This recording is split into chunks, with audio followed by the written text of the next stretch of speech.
디지털 성범죄가 그 전에도 있었잖아요. 네. 이런 것들이 어떤 처벌을 받았는지 한번 살펴보면 될 것 같은데. 네, 우선 이 사건, 어떤 사건이 있었는지 한번 거슬러 올라가 보도록 하겠습니다.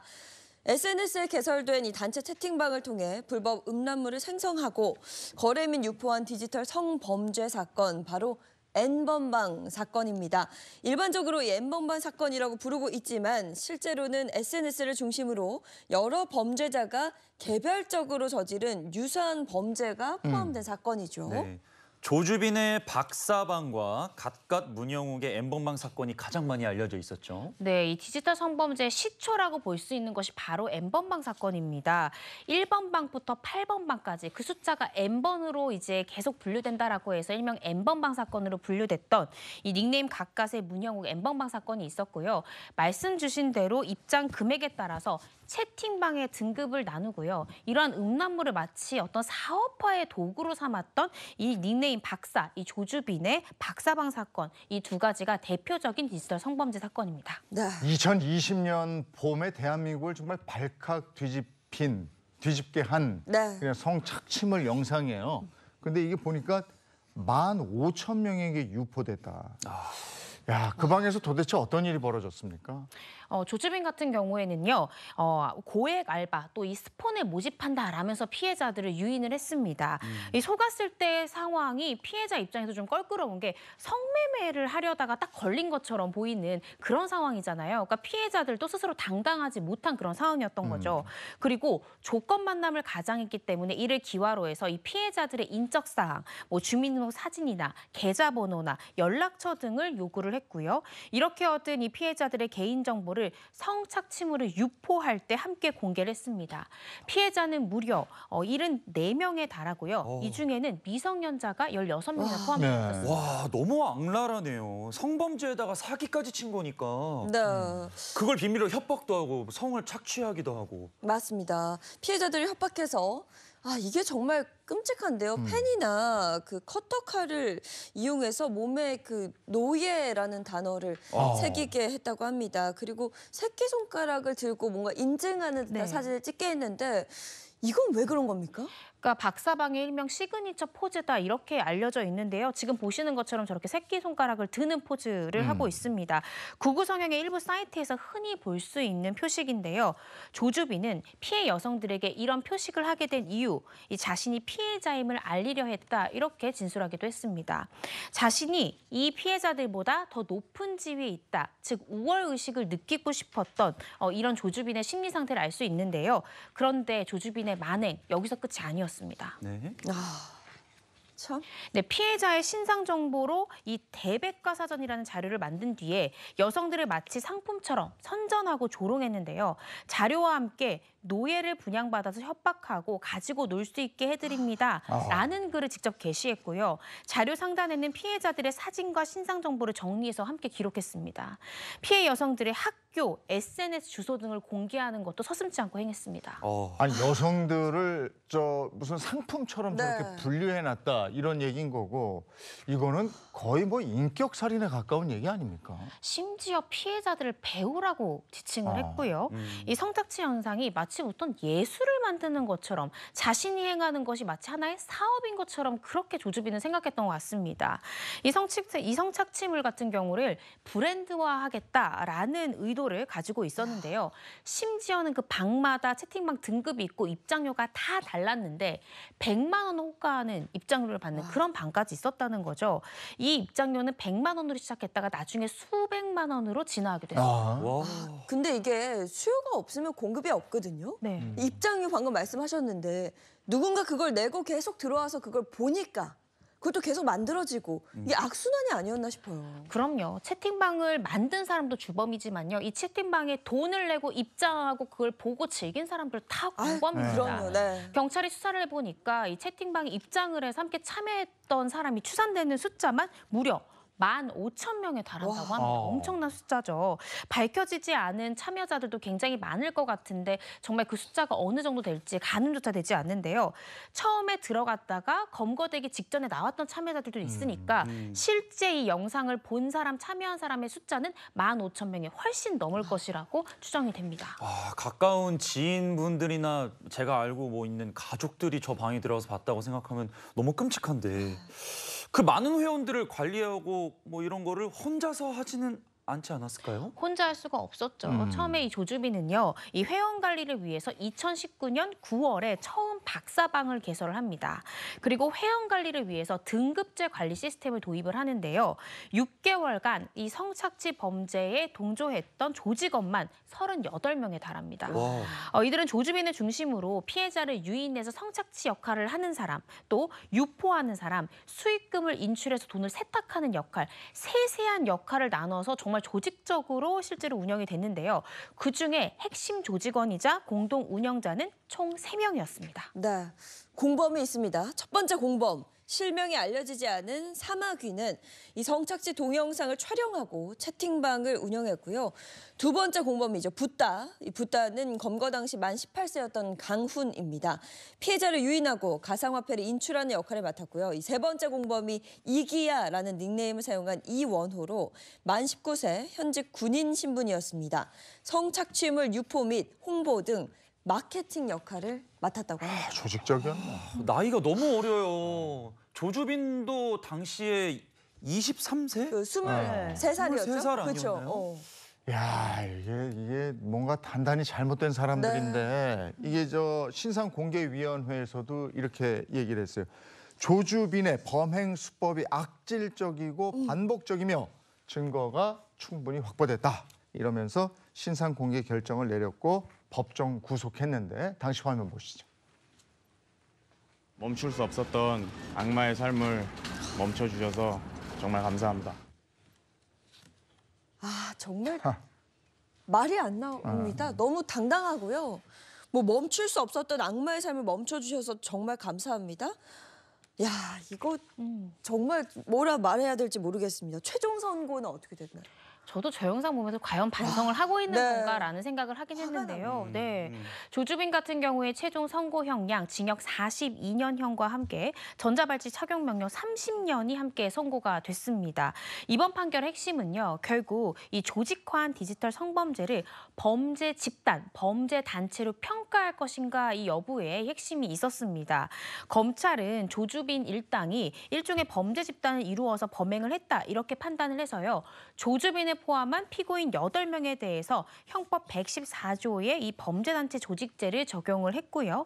결과적으로 법원에서도 이 박사방이 아동 청소년 등을 협박해서 이 성착취물을 제작하고 또 유포하기 위해서 구성된 하나의 조직이었다 이렇게 판단했습니다. 범죄 단체로 이제 적용이 될 경우에는 그 형량도 상당히 높아지는데요. 네. 사실 그냥 원론적으로 말씀드리면 범죄 단체 언제 인정이 될까? 대표적인 게 조폭이죠. 각자의 역할이 있고 지휘 통솔 체계가 인정이 되어야 범죄 단체로 인정이 되고 형량도 많이 높아질 수 있습니다. 근데 이 조주빈 사건을 계기로 디지털 성범죄에 대해서도 이 범죄 단체 조직죄가 인정됐던 첫 번째 케이스였습니다. 의미 있는 판결이었는데 그럼 네. 나머지 공범들에 대해서는 어떻게 처벌이 됐습니까? 예, 공범들 여러 명 있었잖아요. 군인 신분의 이기야, 이 이원호 같은 경우에 징역 12년형을 선고받았고요. 또 처음 군검찰이 구형한 형량은 징역 30년이었지만 2분의 1에 못 미치는 형을 받았습니다. 그리고 이 붓다, 강훈 같은 경우에는 징역 30년을 구형했지만 징역 15년을 선고받았고요. 대법원에서 이 15년형 그대로 확정됐습니다. 네. 그리고 박사방, 이 조주빈보다 앞선 N번방이 있었잖아요. SNS 그 성범죄 시초이자 불법 성착취물을 유포한 N번방 운영자 갓갓 문형욱 아마 많은 분들께서 기억을 하실 겁니다. 2017년부터 천여 차례 아동 청소년 피해자 20여 명에게 성착취물을 촬영하게 한 뒤 전송을 받았고요. 여기서 그치지 않고 피해 청소년 부모에게 이 영상을 보낼 것처럼 유포할 것처럼 협박하기도 했습니다. 그렇습니다. 이 디지털 성범죄 시초가 됐던 갓갓 사건인데요. SNS에 노출 사진을 올리는 일명 이 일탈계 운영 여성들을 신상 정보로 협박을 했고요. 그리고 성착취 영상을 촬영할 것을 강요하기도 강요하기도 했습니다. 뿐만 아니라 피해자 신체에 스스로 특정 문구를 새기도록 강요까지 했습니다. 수법이 비슷해 보이는데 N번방과 박사방은 뭐가 다른 걸까요? 경찰 입장에서는요, 이 N번방 같은 경우에 더 오히려 박사방보다 더 악랄하다라고 본 부분이 바로 범행 수익을 어떻게 벌어들였느냐 이 부분을 보시면 될 것 같습니다. 구매자 추적이 어렵도록 문화상품권 핀 번호를 N번방은 받았거든요. 이 자신은 문화상품권을 현금화하지 않기 때문에 나는 절대 걸릴 일 없어 이렇게 가까스는 자신했다라고 합니다.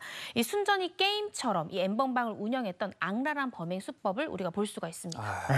그렇게 자신하다가 10개월 만에 잡혔어요. 네.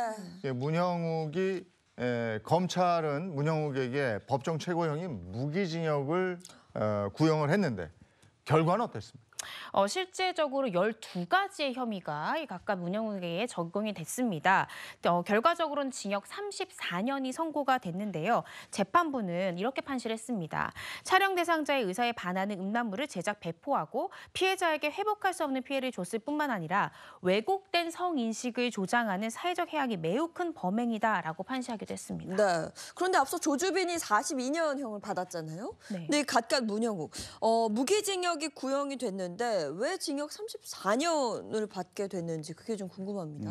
사실은 이제 큰 차이가 범죄 수익과 범죄단체 인정 여부가 있을 텐데 아까 제가 설명드렸듯이 박사방에선 범죄단체 조직죄가 성립이 됐잖아요. 네. 근데 이 사건은 그런 차이가 있을 수 있고요. 두 번째는 범죄 수익에서도 큰 차이가 있습니다. 조주빈 같은 경우에는 당시에 본인이 가지고 있던 현금 1억 원 이상도 몰수가 됐거든요. 그러면서 또 범죄 수익으로 1억 원이 넘는 금액을 추징당하기도 했습니다. 그런데 이 갓갓 같은 경우에는 문화상품권을 핀번호로 받긴 했지만 실제로 이 중에 상당수는 또 피해자에게 또 주기도 했다는 거죠. 그러니까 별다른 범죄 수익을 얻지 못했다. 이게 범죄 수익에서도 큰 차이가 있을 수 있고요. 또 갓갓 같은 경우에는 수사 단계부터 피해자 수가 50명이 넘는다라면서 자백을 했고요. 수사 절차에 비교적 꽤 협조적인 태도를 보였습니다. 그런데 조주빈 같은 경우에는 이 범죄단체 조직죄 부분에 대해서 일부 혐의를 부인하기도 했고요. 아까 보시는 대로 혐의를 일부 부인하는 데다가 진지하게 반성하는 태도를 보이지 않았다라는 점도 형량에 큰 차이를 가져온 것 같습니다. 문형욱은 근데 경찰 조사 당시에 나 재미로 범행했다 이렇게 진술을 해서 공분을 샀는데 네. 당시 화면 보시죠.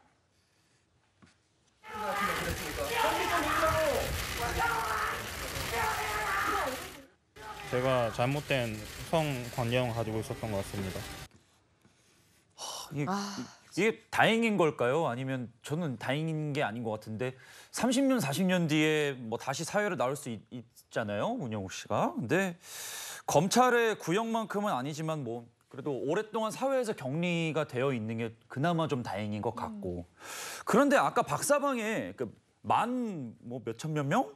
참여자들. 네. 이분들도 저는 처벌을 받아야 된다고 생각을 하는데 네. 어떻게 됐나요? 그렇습니다. 박사방이든 N번방이든 아동 청소년 성착취물을 시청하시거나 소지하신 분들도 모두 다 1년 이상의 유기징역형에 처한다라는 엄격한 처벌 규정이 있습니다. 벌금조차 없는데요. 따라서 단순 소지, 시청 같은 경우에도 결국 재판을 받게 됩니다.